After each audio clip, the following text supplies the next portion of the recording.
hukumnya. Nah, ini termasuk juga nih. Ada ustadz kondang terkenal, terkenual. Ya, yang membolehkan alat musik. Kata dia, tidak ada hukum pada alat. Ini orang aneh, menyelisihi Nabi, para sahabat, para tabi'in, imam yang 4. Semua imam yang 4 mengatakan alat musik haram, nyanyian haram. Itu mau ikut siapa? Dan anehnya kaum muslimin, ya, ini anehnya kaum muslimin. Wah, ini nih baru ustadz nih, belum pernah saya dengar ilmu sebelumnya. Ya emang menyimpang, karenanya nggak ada. Paham maksud saya? Lihat hadisnya begitu jelas. Hadis riwayat Bukhari, diriwayatkan oleh Imam Bukhari secara mu'allaq dan disambungkan oleh beliau dalam tempat yang lain. Nabi Muhammad SAW bersabda, la ya'tiyanna aqwamun min ummati la'a'lamanna aqwaman min ummati yastahilluna al-hira wal harir wal khamra wal ma'azif. Sungguh akan datang orang-orang dari umatku yang menghalalkan. Berarti asal hukumnya apa, Bu? Haram. Ya, menghalalkan al-hira, perzinahan, al-harir, sutra bagi laki-laki, minuman keras, al-khamr, dan alat-alat musik. Ini disepakati oleh para ulama. Bahkan Imam Al-Albani mengatakan, kalau tidak ada hadis tentang pengharaman alat musik kecuali hadis itu sudah cukup. Nah, sekarang ujiannya bagi umat Islam terutama di Indonesia, ada ustadz terkenal mengatakan halal alat musik, tidak ada hukum pada alat. Ini ujian. Mau menerima hadis atau mau menerima pendapat ustadz yang masyhur tersebut? Masyhur. Makan tuh masyhur. Bismillah Ustaz, Adi kami ingin tabayun tentang ceramah tausiah Ustaz di YouTube bahwa musik itu halal atau dibolehkan. Jazakallah khair. Antum kapan melihat tayangan saya? Ini poin pertama. Atau antum melihat utuh atau tidak? Yang kedua, apakah antum hadir di majlis itu cuma melihat atau cuma melihat cuplikan? Yang ketiga, dalam suasana apa saya menjawab pertanyaan itu?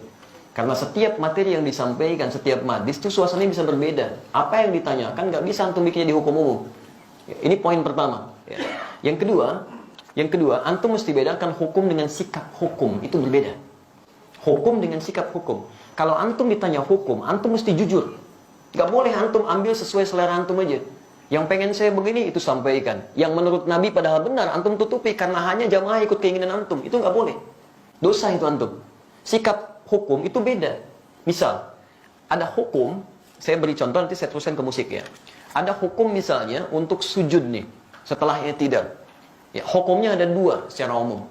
Yang pertama adalah sujud dengan menggunakan lutut dulu. Itu ada di Abu Daud nomor hadis 838 dari Wa'il bin Hujur, posisi paling kanan sebelah bawah.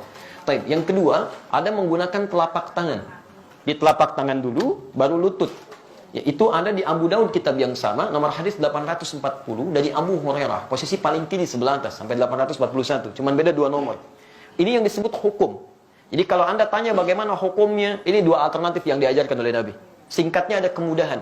Anda kalau ingin menggunakan lutut boleh, ingin menggunakan telapak tangan boleh. Karena kita sujud memang hanya menggunakan satu di antara dua itu. Itu artinya kemudahan. Rumus fikihnya disebut al-jam'u wa taufiq. Jadi kalau ada persoalan, hadisnya banyak, antum jangan pilih satu hadis dan antum ikuti, tidak. Kumpulkan semua hadisnya, at-taufiq kemana arah hukumnya. Di situ antum simpulkan. Sampai Ibnul Qayyim al-Jauziyah menulis kitab sifat salat Nabi, beliau menyimpulkan saya pilih yang pakai lutut. Syekh Muhammad Nasruddin al-Albani menulis kitab sifat salat Nabi, memilih menggunakan telapak tangan. Jadi kalau antum ngajinya menggunakan kitab sifat salat Nabi Syekh al-Albani, pasti pakai telapak tangan itu. Lihatnya. Kalau antum baca kitab Syekh Ibnul Qayyim al-Jauziyah, Masya Allah akan menggunakan lututnya. Nah, dua-duanya dipraktekkan. Nah, jadi kalau antum menggunakan lutut benar, menggunakan telapak tangan benar, yang salah itu ya menggunakan selain keduanya. Bisa pakai kepala duluan gitu kan? Itu kan keliru. Ya. Dan diantara yang pakai kepala duluan belum apa-apa sudah rame gitu kan. Lihat orang pakai telapak tangan disebut ini salah nih, yang benar pakai ini. Mungkin antum ngambil salah satu aja.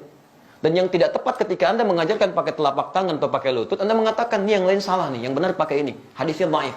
Antum berani mendaifkan Syekh Ibnul Qayyim al-Jauziyah, antum siapa? Ya? Antum mengatakan yang pakai telapak tangan salah. Antum di mana makamnya Syekh Al-Albani? Ini jangan sampai kita yang belum tentu hafal hadisnya jadi pada rame. Hadisnya aja nggak tahu gitu kan. Ya itu hukum. Adapun sikap hukum itu pilihan antum terhadap hukum. Antum bersikap ingin menggunakan lutut, silakan. Bersikap ingin menggunakan telapak tangan itu silakan, itu nggak ada masalah di sini. Jelas di sini? Sekarang dari pemahaman ini, mari kita tarik kepada pertanyaan tadi. Musik apa sih hukumnya? Apa dulu musik tuh? Antum harus kenali dulu. Apa dulu musik? Jangan-jangan ribut masalah musik, antum sendiri nggak kenal musik. Antum menghukumi musik, handphone antum sendiri banyak musiknya. Ringtone, tone itu kan musik. Begitu bunyi, musik itu haram. Bunyi, tending gitu kan? Masya Allah. Haram semua tuh di HP antum tuh. Antum harus kenali dulu apa itu gitu kan? Musik itu segala suara yang menghasilkan irama. Ingat ya, alhamdulillah saya sampai S2 itu spesialis saya di bahasa Arab. Saya senang tafsir Quran. Saya sangat cinta Quran ya? Dan alhamdulillah untuk memahami Quran saya harus paham bahasa Quran. Maka saya belajar di bahasa itu. Dan turunannya nanti ada pembahasan tentang syair. Yang di syair itu salah satu subbabnya pembahasan tentang musik. Karena unsur dari syair itu musik. Salah satunya. Musik segala suara yang menghasilkan irama. Jadi setiap suara menghasilkan irama itu disebut dengan musik. Jelas di sini? Ini dibagi dua nanti. Ya, yang pertama, ada yang tidak menggunakan alat. Jadi suara. Dan orang Arab sudah terbiasa tentang itu.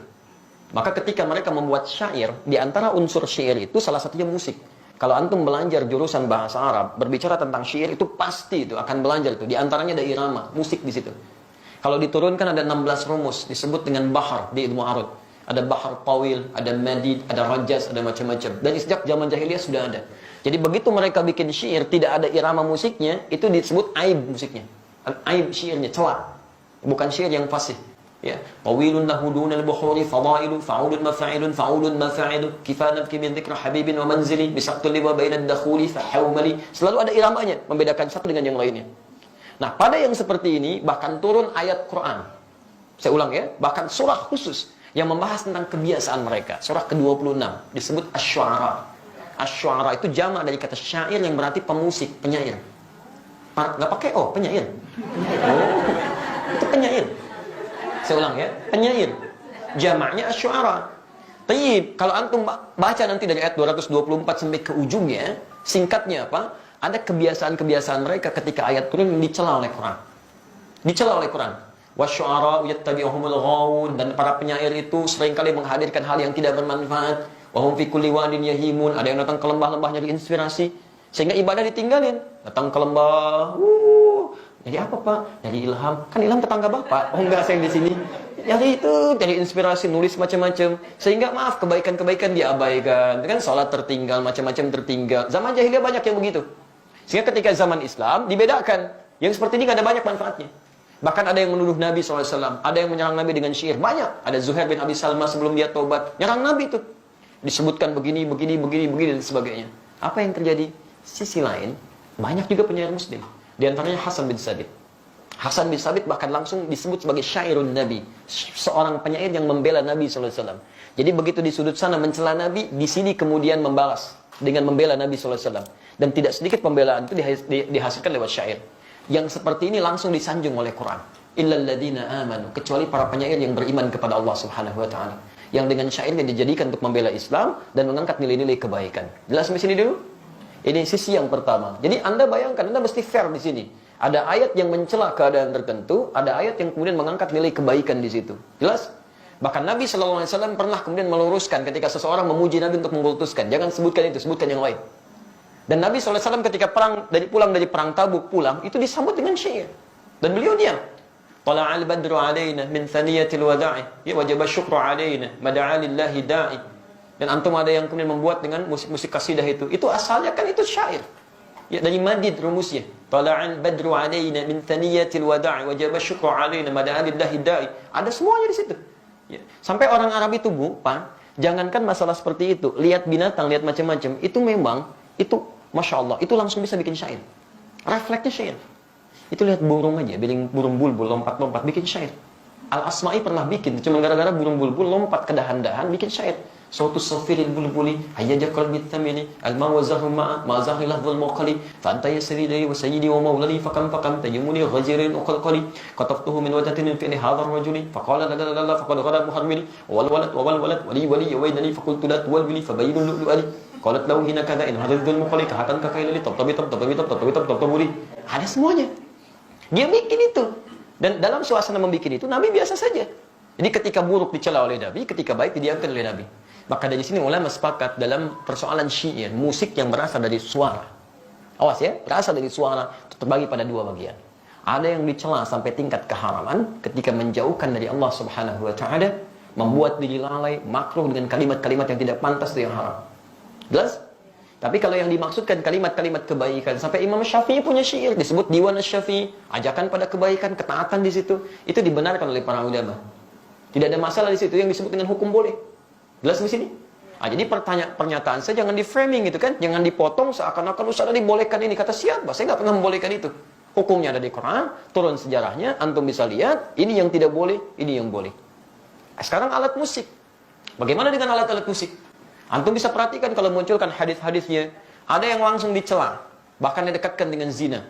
Kan? Allah Subhanahu akan datang di masa nanti orang-orang menghalalkan zina, menghalalkan khamar dan menghalalkan alat-alat musik, gitu kan? Pernah dengar hadisnya? Tayyib, itu apa yang dicela? Hal-hal yang bisa menyesatkan kita pada keburukan, yang menjauhkan dengan Allah Subhanahu wa taala. Bahkan disebutkan oleh Nabi, seruling itu bagian dari panggilan setan, gitu kan? Karena ketika dia digunakan banyak orang maksiat di situ. Ya, minum khamar, ada yang mabuk-mabukan, ada yang berzina, ada yang macam-macam. Silahkan cek ya, silahkan antum cek. Setiap kali menemukan musik di tempat-tempat yang tidak baik, pasti turunannya maksiat. Itu yang jatuh haram di situ. Haram dan seterusnya. Tapi ada di antara hadis-hadis yang antum pernah lihat, bukankah pernah Nabi SAW datang ke rumahnya Sayyidah Aisyah? Tapi apa yang terjadi? Rupanya di situ sedang ada pesta yang diadakan oleh Sayyidah Aisyah. Sedang bergembira. Tiba-tiba ada dua di antara khadimahnya sedang bermain gendang gitu kan? Baik, tobul. Dia sedang kemudian bersyair. Datang Abu Bakar. Ketika Abu Bakar datang dikatakan, Abi mazmuri syaitani fi baitin Nabi sallallahu alaihi wasallam. Ini yang setan ada di rumah Nabi. Kata Nabi, biarkan dah ya Abu Bakar. Falikulli ummatin 'id. Karena setiap orang, setiap umat punya hari rayanya. Biarkan aja katanya. Jadi ada yang dibiarkan oleh Nabi, ada yang tidak diperkenankan. Tapi pembiaran Nabi itu juga bukan menjadikan Nabi fokus kepadanya. Nabi nggak fokus. Nabi nggak pernah misalnya pikirin itu, nggak pernah nikmati itu. Jadi beliau biarkan, tapi beliau nggak mencela. Jelas di sini? Ini menunjukkan bahwa pada hakikatnya Nabi tidak mengutamakan tentang musik itu. Yang walaupun itu dibenarkan sebagian yang tadi itu. Tapi kemudian beliau tidak hindarkan karena dikhawatirkan nanti umatnya malah fokus kepada hal demikian. Jadi ada yang dibenarkan oleh Nabi, tidak seketika dilarang dalam sifat-sifat yang seperti tadi. Adapun yang tadi alat musik yang lain, yang digunakan pada sesuatu yang maksiat, yang tidak baik, itu yang dihukumi haram oleh agama. Dan pada hakikatnya alat itu nggak ada hukumnya. Alat benda nggak ada hukumnya. Saya mau tanya, apa hukumnya golok? Apa hukumnya pisau? Nah, antum belajar usul fikih dulu. Hukum itu tidak melekat pada benda. Hukum itu melekat pada amalan. Ingat, pada amal, bukan pada benda. Golok digunakan untuk apa? Kalau digunakan untuk sembelih hewan korban, maka hukumnya dia halal. Tapi kalau digunakan untuk, nah ini poinnya. Misal, ancam orang, bunuh orang. Saya kemarin ke Bali, Masya Allah. Ya. Begitu turun dari rumah makan, ada seorang, Ustaz, mohon Ustaz untuk makan hari ini aja, untuk makan hari ini aja. Tapi yang dipegang, golok, kemudian pisau, ditutup, bagi di hadapan ke kita. Begini, Ustaz, tolong untuk makan hari ini. Masya Allah. Itu luar biasa, kan? Itu luar biasa. Dia meminta dengan cara yang tidak elok, gitu kan? Walaupun kita paham maksud dia butuh sesuatu. Tapi dia katakan, ini loh pisau saya. Ini golok saya, gitu kan? Itu nggak boleh seperti itu. Itu haram hukumnya golok digunakan demikian. Jelas ya? Baik, jadi teman-teman, ketika saya ditanya hukum, saya jelaskan inilah hukumnya begini. Tapi kalau Anda tanya saya, apa sikap hukum saya? Kalau saya menjauhi itu. Saya jauhi gitu kan. Saya tinggalkan, saya jauhi. Sekalipun saya paham teorinya. Dan dari situ saya paham, orang barat mengambil rumus-rumus musik dari situ. Saya sampai hafal. Hafal saya rumus gitar, rumus piano, saya hafal. Karena mereka ngambil dari situ, saya pelajari itu. Tapi saya nggak pernah main begituan. Apakah kalau kita menghafal sesuatu, kalau tas disebut saya membolehkan? Belum tentu. C, D, F, G, B, C, D, F, C, D, F, G, D, F, G, A, B, C, D, A, B, C, D, F, G, A, F, G, A, B, C, D, E, B, C, D, F, B, C, D, F, B, B, C, D, F, B, C, D, F, B, C, D, F, B, C, D, antum aja belum tentu tahu tuh. Jadi kita membaca sesuatu bukan berarti kita masuk di dalamnya, tidak gitu kan. Untuk merumuskan rumus hukum yang boleh, yang tidak boleh. Antum mungkin biasa, tapi bagaimana dengan orang-orang yang profesi di dalamnya? Ada yang mengajar begini, ada yang begitu. Saya mesti berikan pendalaman hukum seperti ini. Tapi sikap saya seperti ini. Jelas di sini? Baik. Antum boleh tidak sepakat, tapi jangan sampai ketidaksepakatan itu menjadikan kita harus saling mencela. Itu nggak boleh. Nggak boleh. Dalam tidak sepakat itu nggak boleh mencela. Apalagi dalam hal sepakat, kan? Baik.